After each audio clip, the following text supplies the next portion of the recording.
அனைவருக்கும் வணக்கம். இந்த பதிவு ஒரு இன்ட்ரெஸ்டிங்கான பதிவு.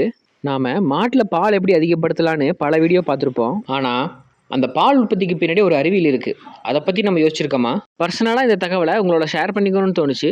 அதுக்காக தான் இந்த பதிவு. ஸ்கிப் பண்ணாமல் பாருங்கள்.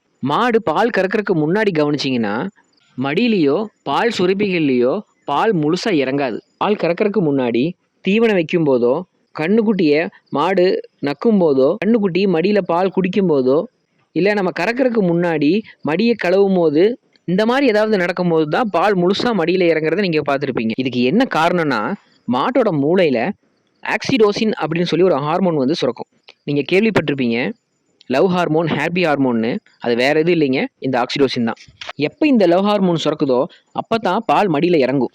மாடு பால் அடக்குதுன்னு சொல்லி கேள்விப்பட்டிருப்பீங்க. அதுக்கு முக்கியமான காரணமே இந்த ஆக்சிடோசின் தடைபடுறதுனால தான். இந்த ஆக்சிடோசின் தடைபடுறதுக்கு பல்வேறு காரணங்கள் இருக்குது. அதில் பல காரணங்கள் நம்மளால தான் நடக்குது. மாடுகளுக்கு நல்ல உணவும் நல்ல பராமரிப்பும் தரணும். மாடு நல்லா படுத்து ரெஸ்ட் எடுத்து அசை போடுறதுக்கு ஏதுவாக அதோட இடம் பார்த்தீங்கன்னா சுத்தமாகவும் தூய்மையாகவும் ரொம்ப சேறு சகதியுமாக இல்லாமல் நல்லா படுத்து ரெஸ்ட் எடுக்கிறதுக்கு நல்ல வசதியாக இருக்கணும். மாடு அவ்வளோ சீக்கிரம் படுக்கவே மாட்டேங்குது, ரொம்ப நின்றுக்கிட்டே இருக்குது அப்படின்னாவே அந்த மாடு ஸ்ட்ரெஸ்ஸாக இருக்கிறதா நீங்கள் தெரிஞ்சுக்கலாம். அந்த மாதிரி மாடுகளில் காரணமே இல்லாமல் பால் குறையிறத நீங்கள் கவனிக்கலாம். நம்ம தாத்தா பாட்டி காலத்தில் பார்த்தீங்கன்னா இந்த அளவுக்கு பால் உற்பத்தின்றது கமர்ஷியல் ரீதியாக இல்லை. நிறைய பேர் நம்மளுக்கு கால் பண்ணுறீங்க, நிறைய பேர்கிட்ட நான் பேசுகிறேன். புதுசாக பண்ணைய ஆரம்பித்தவங்களும் புதுசாக பண்ணைய ஆரம்பிக்க போகிறவங்களும் மாடை ஒரு மிஷினாக பார்க்குற மாதிரி எனக்கு தோணுது. தப்பாக நினச்சிக்காதீங்க, எல்லாத்தையும் அப்படி சொல்ல வரல. ஒரு சிலரை நான் சொல்கிறேன். நமக்கு ஒரு அக்கா அடிக்கடி கூப்பிடுவாங்க. அந்த அக்கா என்ன சொல்லுவாங்கன்னா, சாமி நம்மளுக்கு லாபம் வரலினாலும் பரவாயில்ல, அதுக்கு எதான்னு சொல்லுங்கள், நம்ம வாங்கி கொடுத்துடலாம், பண்ணிடலான்னு சொல்லுவாங்க. அந்த எண்ணம் இப்போ இருக்கிறவங்களுக்கு இல்லையோ அப்படின்றது எனக்கு ரொம்ப வருத்தமாக இருக்குது. வேறு யாராவது மாற்றி பால் கறந்தா பால் அடைக்கிறேன்னு சொல்லி நீங்கள் கேள்விப்பட்டிருப்பீங்க.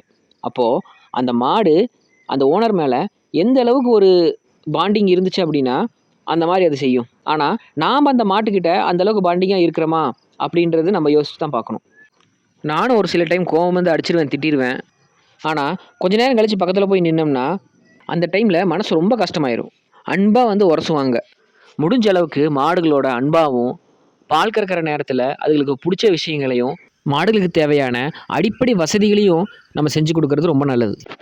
மாடுக தீனெல்லாம் சாப்பிட்டு முடித்து ஃப்ரீயாக இருக்கிற நேரத்தில் அவங்களோட போய் டைம் ஸ்பெண்ட் பண்ணுங்கள், பேசுங்க, அன்பாக தடவி கொடுங்க, கட்டி பிடிங்க. பல ரிசர்ச் படி ஸ்ட்ரெஸ் இல்லாத ஹாப்பியான மாடுக ஆரோக்கியமாக இருப்பதா ரிசல்ட் சொல்லுது. மனிதன் உட்பட அனைத்து பாலூட்டிகளுக்கும் இது ஒரு பொதுவான உணர்வு. 50 மாடு இருக்குது, 100 மாடு இருக்குது, இதெல்லாம் சாத்தியமானு கேட்டால் என் மனசுக்கு சொல்லணும்னு தோணுன விஷயத்த நான் சொன்னேன்.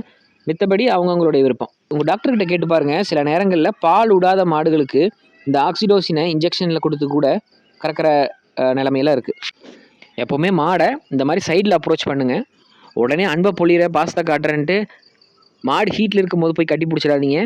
அதுக்கப்புறம் நடக்கக்கூடிய அசம்பாவிதங்களுக்கு கம்பெனி பொறுப்பாகாது. மாடு கொட்டகையை அமைப்பதை பற்றி அடுத்த வீடியோவில் பார்க்கலாம். இணைந்திருங்கள். நன்றி.